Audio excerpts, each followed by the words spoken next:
Hello guys! Hello para to sa lahat ng Virgo. Virgo, welcome dito sa aking channel, Kapalaran 888. Okay. Tingnan natin Virgo kung ano yung weekly tarot reading mo. Okay, first two cards, Knight of Gabriel and Two of Michael. Okay. Dito muna tayo kay Knight of Gabriel. Dito sinasabi na may mga Virgo na marami kayong gustong gawin pero nagpo-procrastinate kayo. But this week, kung ano man yan na gusto mong gawin, plano mong gawin, it's time to take action na daw. Okay? So, sa linggong ito, isang desisyon ang kailangan mong gawin. And dito sinasabi na, alamin mo talaga kung ang desisyon na itong gusto mong gawin is talagang yan ang gusto mo. Okay? Kasi minsan, napipilitan lang tayo. Next card natin is Two of Michael. Wow! So, kung halimbawa nag-iisip ka dito, diba? Yung parang meron kang procrastination, pabago-bago yung takbo ng isip mo. Sinasabi sa'yo ni Archangel Michael na kailangan mong mag-desisyon as soon as possible. Alisin mo yung sobrang pag-a-analyze ng situation. Okay? Compromise, take action. Ang ganda na ito. Grabe.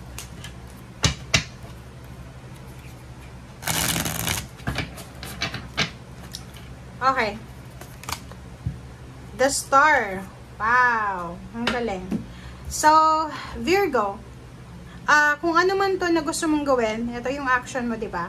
Sinasabi sa'yo dito ng two cards na to, na kung gusto mo talaga yung isang bagay, isang relationship, isang trabaho, isang bahay, isang sitwasyon, mag-decision ka sa linggong ito ay as soon as possible. Kaya hindi yung maghihintay ka pa. And the Star card sinasabi na sa linggong ito, sobra-sobra kang motivated na makamit yung pangarap mo sa buhay. Nakikita ko sir dito yung eagerness. Gigil na gigil ka eh. Paki-comment sa comment section. Yung mga Virgo dyan nagigil na gigil. Lalo yung mga fresh graduate or pwedeng yung iba na nawala ng trabaho. Matagal silang natenga, nakatambay. Ito yung energy mo sa ngayon, 'di ba? Yung energy mo ng The Star is nagsasabi sa'yo na sobra-sobra kang, anong tawag dyan? Nagmamadali. Yung parang, anong tawag dyan? Gusto mo na talagang magtrabaho, gusto mo na talagang magnegosyo. Basta, ang nasa isip mo, lahat financial. Wala kang ano dito walang emotional dito. Walang Virgo na nagmamadaling magkarelasyon. Walang Virgo na nagsasabi na, nagmamadali siya para sa pamilya. Hindi. Ang gusto niyang madaliin is yung pera. Yung source of income, source of financial. Or ang gusto niyang madaliin dyan is yung paano siya makakaalis sa problemang kinalalagyan niya, lalo na sa financial. Or yung iba naman, paano niya madadagdagan yung perang ipon niya. Or paano niya maayos yung or masettle yung pera na dapat niyang ayusin. Parang ganun. Okay. Virgo. Okay, the Hermit, King of Cups, Ace of Wands.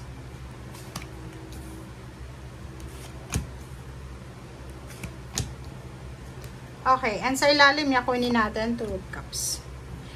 Virgo, sa usaping emosyon, nakikita ko yung planong pagpapakasal, it's either planong move in together ng taong nagmamahalan na to.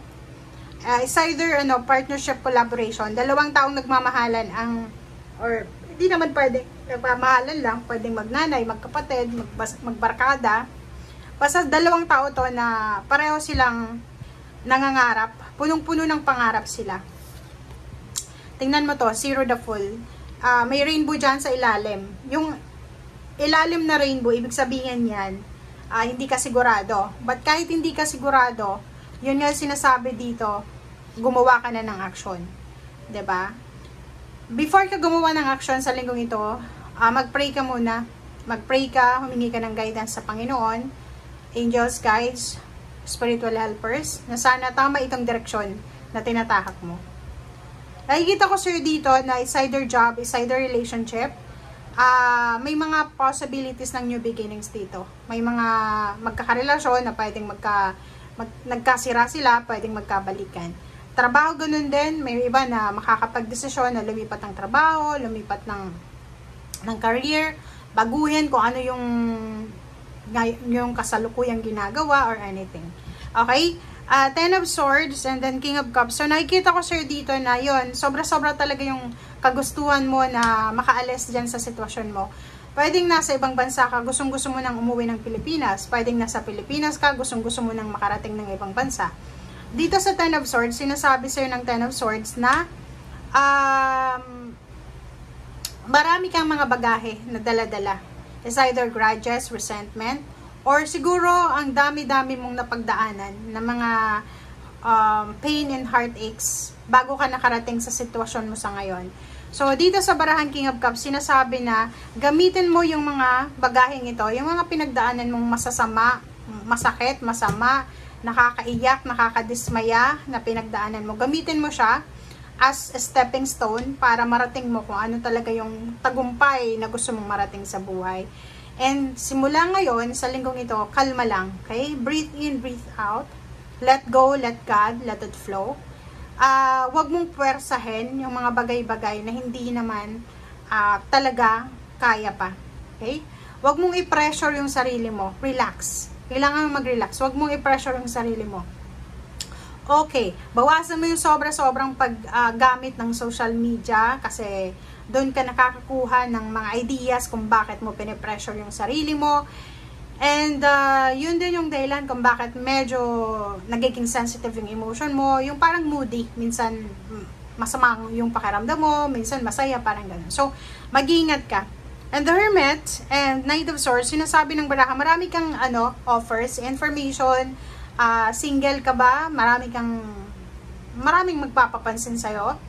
But be careful, nandito yung Hermit, lahat ng desisyon, love life, trabaho, career, lugar, travel, mga purchases, lahat ng desisyon.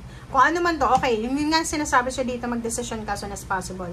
Pero hindi naman ibig sabihin na mali yung desisyon mo para magde-desisyon ka pa rin. Hindi. Sinasabi dito na be careful sa lahat ng decision making natin, but pag-isipan natin siya. Okay? Pag-isipan mo lahat ng desisyon mo. Okay, given yun, nasa start ka eh, 'di ba? Yung sobra-sobra yung kagustuhan mo na makamit yung pangarap mo, makuha yung goals mo. But sa panahon ngayon, kung ano yung available, yun muna. Huwag mong i-pressure yung sarili mo, huwag mong pilitin. Na parang ano yan eh, yung prutas, mangga, 'di ba? Pag hinog siya sa pilit, mapait. So, kailangan mong maghintay kasi everything happens for a reason. May rason kung bakit nangyayari ngayon or may rason kung bakit nangyayari dati. Okay? Thank you guys. Bye!